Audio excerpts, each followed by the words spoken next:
Good morning, all. Welcome to the next module of HID paper. It's module 6, light.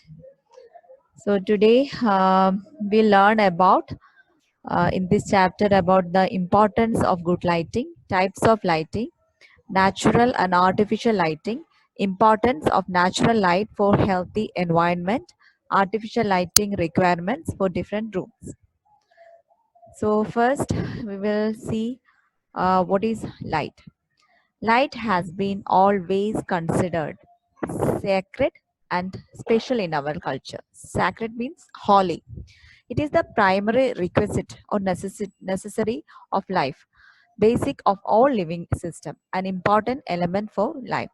Any form, color or texture, nor any enclosure of interior space would be visible only with the help of adequate lighting. Lighting a space is an important element in determining the beauty and comfort of the home. So, light is very important, especially in the closed area. With the the help of all light only we are able to see the things inside the inside space. Now, the importance of good lighting. So, what are the importance? The purpose of lighting design is to illuminate or light up the interior environment. It allows the users to perform tasks with appropriate speed, accuracy, and comfort home. A well lighted room can ease tensions. It helps to create harmony, make reading and TV watching a greater pleasure. It heightened or it increased the enjoyment of furniture, painting, and rugs or mats. Proper illumination can make a simply decorated room seem far more exciting than its budget. So, good and efficient lighting is essential for every home. So, the importance of good lighting is saying that lighting is very important, especially to light up the interior environment. So, it helps the people inside the home to perform their task more convenient and more accurate. And also it have a psychological role in our life, like it helps to reduce our tensions, and it always create harmony and make us to engage in different entertainments, and also it increase for enjoying the beauty of a furniture, paintings, and mats. So a good and efficient lighting in a home is very important. Now we will see what are the types of lighting. The LED lights. So I hope all you heard about this type of lights, because it is an energy saving light, and now this is very commonly used in all homes. A light emitting diode is a two LED semiconductor light source. So it is a PN junction with positive and negative junction diode which emits light when it activated. So LEDs have many advantages over incandescent light. Incandescent light is a very older type of light which including lower energy consumption, because this LED lights having so many advantages such as it have a lower energy consumption, it have a longer lifetime and improved physical robustness and smaller sizes and faster switching. So here the KZB also requesting all the consumers to use LEDs. So because it is a it helps to reduce the energy consumption. So they are more energy efficient and have fewer environment concerns linked to their disposal. So LED light are normally categorized into three: general or ambient lighting, task lighting, and accent lighting. Now, what are the factors that affecting illumination? The first one is brightness. Brightness refers to how much light energy is reflected by a surface. So the degree of brightness of an object is in turn depends on the color value and the texture of its surface. So the brightness is a one factor which affecting the illumination. Next, contrast. Contrast means the difference. So the difference between an object and its background is especially important for a visual task which require the discrimination of shape and contour. Contour means an outline of the shape. So the contrast is another factor which affecting the illumination. Next is glare. So glare is the transmission or a reflection of light in such a way that the eye gets an unpleasant sensation. So the glare is always cause an unpleasant irritations to the our eye. So mainly it is caused by an over bright source of light or too much contrast between an object and its background. So we should take consider while we uh, light up our environment. Next is diffusions.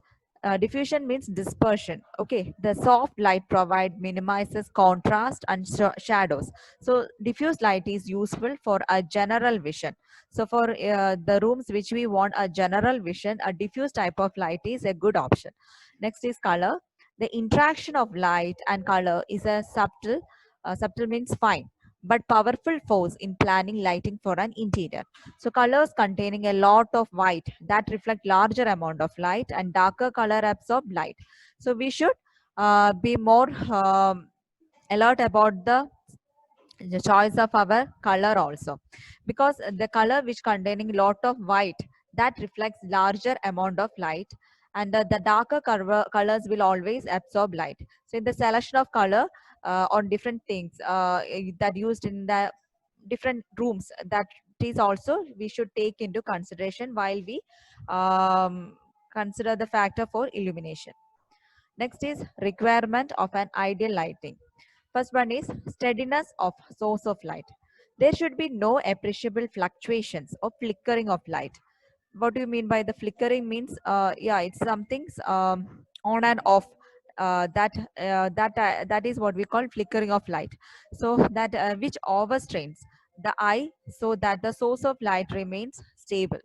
So steadiness of the source of light is a important for an ideal lighting. Next is elimination of glare. So as I told you in early, like the glare is always cause a irritation to the eyes. So normally such glares are uh, created by the incandescent electric lamps. So that can be replaced by so such problems that can be ignored by placing the source of light high above the level of eye. Next is avoidance of shadows. So inconvenient shadows that can be avoided by proper shading of the source of light, using light colors on walls and ceilings which reflect and diffuse light in all directions, and providing a general mild light to illuminate the entire room and one or more stronger lights in addition in proper places for specific purpose. So shadows will also cause inconvenience for the visibility. So for that we need to use light colors on walls and ceilings. That will reflect and diffuse light in all directions, and we can provide a general mild light to lighten the entire room. And we can add a one or more stronger lights. We can keep a one or more stronger lights. So these are the some remedies for the avoidance of our shadows. Now the factors which influencing the selection of lighting. So first one is function.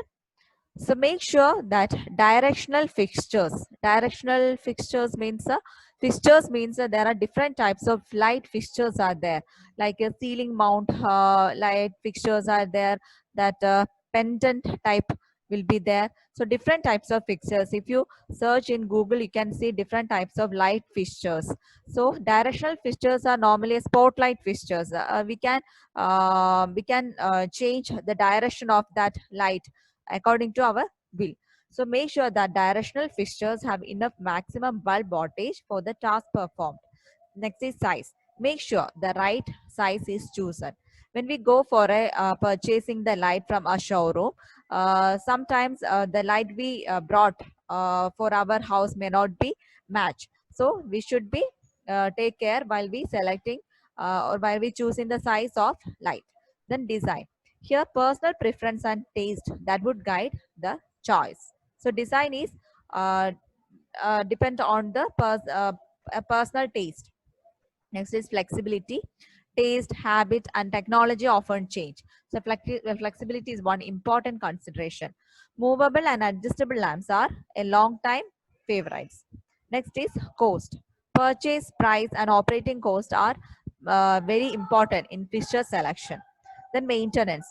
Maintenance is another very important factor which influences the selection of lighting, because the light which we brought, uh, we could uh, maintain those lights for a long time. So that is, the maintenance is also very important. For that purpose, we should use our fixtures which is easy to clean, and provide a better accessibility towards changing light bulbs should be that all the factors should all consider. Next is space and atmosphere. The space to be lit and used should be objectively asked based on which quantum of light should be analyzed. Then focus and detail. The main features to be highlighted in the room should be assessed. Next is task.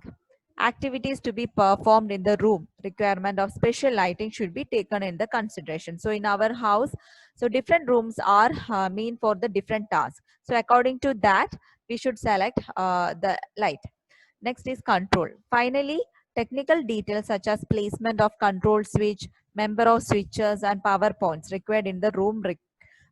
Requirement of dimmers and different types of circuits needed must be considered. So where should we kept our control switch? In which room we should keep our power points? So all such things we should keep in our mind. That should be in a safer place. That should be away from the children's and all. So, so that factor is also influence in the selection of lighting. So that's all for today. So we will continue the next part of the chapter, sources of light, in next class. So thank you.